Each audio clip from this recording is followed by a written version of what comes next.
Olá, amigos. Eu sou o pastor Doug Batchelor. Uma das perguntas que mais recebemos nesse período do ano é: deveria o cristão celebrar o Natal? Então vou tomar alguns minutos para explicar esta questão de maneira rápida. Antes de tudo, não há em nenhum lugar na Bíblia que nos indique que Jesus nasceu no dia 25 de dezembro. Ao contrário, nós podemos ter certeza que ele não nasceu nesse período do ano, por 3 razões principais. Primeira, você não encontra pastores nos campos durante este período de frio do ano no hemisfério norte. O clima de Israel é bem parecido com o daqui do norte da Califórnia. E ao redor do dia 25 de dezembro é frio, úmido, quase não tem grama nos campos. Essa é uma razão. A outra é: César não teria emitido um imposto exigindo que as pessoas viajassem no período mais frio e escuro do ano.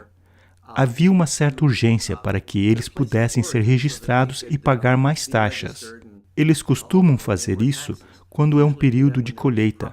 É muito mais prático. Então, é bem improvável que César tenha emitido imposto durante aquele período do ano. E a terceira razão, a qual eu acredito ser a melhor, é que temos meio de saber quando Jesus nasceu. Porque nos diz em Lucas capítulo 3 que Jesus foi batizado no começo dos seus 30 anos de idade. E há uma razão para isso, porque o rei Davi começou a reinar com 30 anos. José, quando estava no Egito, tinha 30 anos. Um sacerdote não podia servir até que ele tivesse 30 anos. Jesus começou seu ministério com 30 anos e foi batizado. Agora, nós não sabemos em que dia foi, mas sabemos quanto tempo ele ministrou e com que idade morreu. Jesus morreu na primavera durante a Páscoa 3 anos mais tarde. Então, se você contar de trás para frente de quando ele morreu, e ele morreu na primavera, então provavelmente ele nasceu no outono. Então, de onde vem 25 de dezembro? É bem claro que não vem do nascimento de Jesus. Um fato importante que você pode ler na Enciclopédia Católica que diz: o Natal não estava entre as festas primárias da Igreja. Ireneus e Tertuliano omitiram o Natal da sua lista de festas, e esses escritores viveram no 3º século depois de Cristo. Até os anos 400 depois de Cristo, nenhum cristão celebrava o Natal ao redor do dia 25 de dezembro. Então, o que aconteceu? Bem, é realmente algo astronômico quando você pensa a respeito. O solstício de inverno é ao redor do dia 21 e 22 de dezembro, o que quer dizer que é o dia mais curto do ano. O dia vai ficar mais curto até chegar ao dia 21. E aí, o tempo fica estabilizado por uns 3 dias. Realmente não vemos mudança nos dias. Então notamos que o dia começa a ficar mais longo por volta do dia 25. Então, por todo o hemisfério norte, em várias culturas, é um período diferente de celebrações. Alguns adoram o sol, alguns celebram porque é o período da agricultura, alguns simplesmente celebram porque os dias começam a ficar longos novamente e ficam felizes porque o dia começava escuro, agora começa mais claro. Até mesmo os índios americanos do hemisfério norte sabem que os dias estão começando a ficar mais longos ao redor do dia 25 de dezembro. Então, quando é que a igreja começou a escolher um dia para celebrar o nascimento de Cristo? Eles pensaram: bem, esta poderia ser uma boa época? Nós podemos aproveitar o fato de que muitas nações pagãs não trabalham nesse período. E você pode ver, entre alguns dos muitos festivais, Roma, por exemplo, Saturnália. A Escandinávia tem Iowa. A lenda diz que um ancestral nasceu no dia 25 de dezembro. Então você tem Krishna, Mitra, Horus, Hércules, Tammuz, Buda. São todos do hemisfério norte, como eu disse. E eles escolheram essa data porque acharam que seria a melhor data onde eles poderiam tentar evangelizar alguns dos pagãos desses reinos. Eu não acho que esse seja o melhor motivo para a escolha de uma data. Eu até entendo.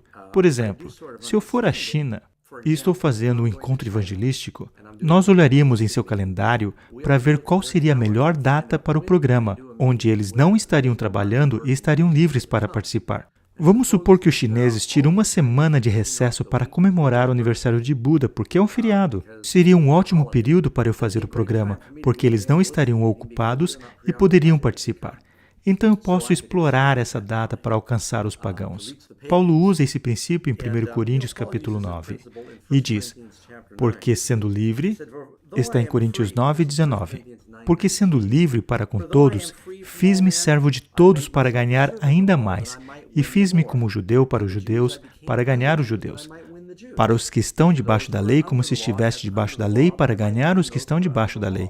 Para os que estão sem lei, como se estivesse sem lei, não estando sem lei para com Deus, mas debaixo da lei de Cristo, para ganhar os que estão sem lei, querendo dizer, eu me adapto para ajudar os judeus, para alcançar os judeus. Eu faço o que posso para me harmonizar com os gentios, para alcançar os gentios. Mas eu não quebro a lei de Deus. Esse é o princípio. Ele diz, fiz-me como fraco para os fracos, para ganhar os fracos. Fiz-me tudo para todos, para por todos os meios fazer chegar a salvação a alguns. Então, há um princípio, que dentro do possível, o cristão deveria tirar vantagens de qualquer cultura local para alcançá-los, desde que isso não sacrifique nenhum princípio bíblico. Agora, cristãos não deveriam estar envolvidos com armadilhas pagãs do Natal. Papai Noel não existe. Não deveríamos estar discutindo sobre renas e fogueiras de Natal. Mas alguém vai perguntar, e a árvore de Natal? E as pessoas com frequência vão a Jeremias capítulo 10 e leem esta passagem começando no versículo 3. Porque o costume dos povos são vaidade. Cortam uma árvore no bosque e um artífice a trabalha com machado. Com prata e ouro a enfeitam, com pregos e martelos a fixam para que não caia. Aí você diz, tá vendo? É uma árvore de Natal. Os ídolos são como um espantalho, eles não falam. Necessito de alguém que os leve, porque não podem andar. Não tenho receio deles, porque não podem fazer o mal, também não podem fazer o bem. Está Jeremias aqui falando que você não pode cortar uma árvore e decorá-las? Não, ele está falando de práticas pagãs, onde eles cortavam árvores, esculpiam um deus nela, recobriam com ouro e prata.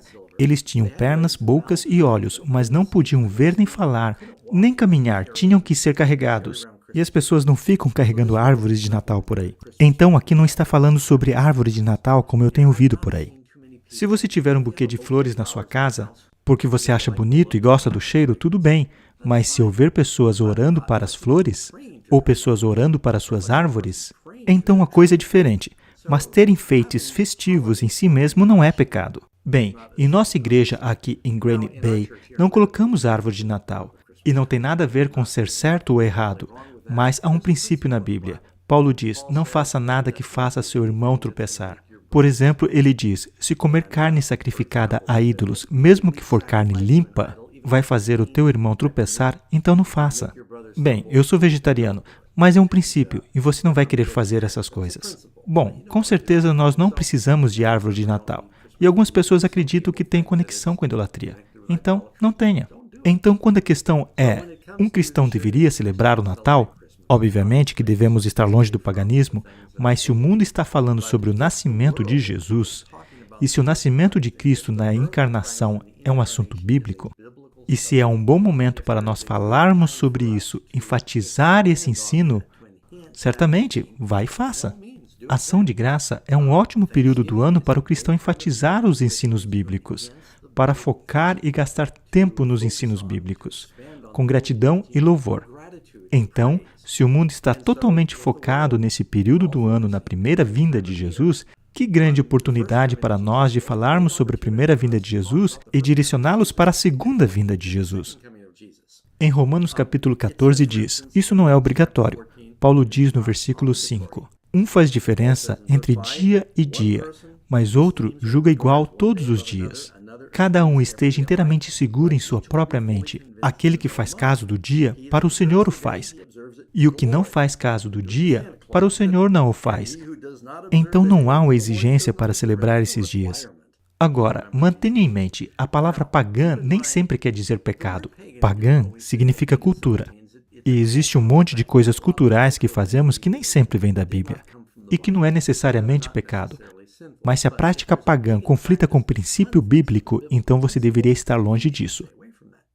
Então, com todas essas explicações, eu espero, amigos, que eu tenha ajudado um pouquinho. Ore a respeito. Qualquer coisa que não venha da fé, não o faça. Mas, com fé, você pode tirar vantagem desse período do ano e ser uma testemunha para os seus vizinhos. De compartilhar presentes, de focar na primeira vinda de Cristo, na encarnação, e trazer glórias a Deus por todas as maneiras. Faça tudo o que for possível para alcançar mais para Cristo. Que Deus te abençoe nesse período do ano e continue orando por nós.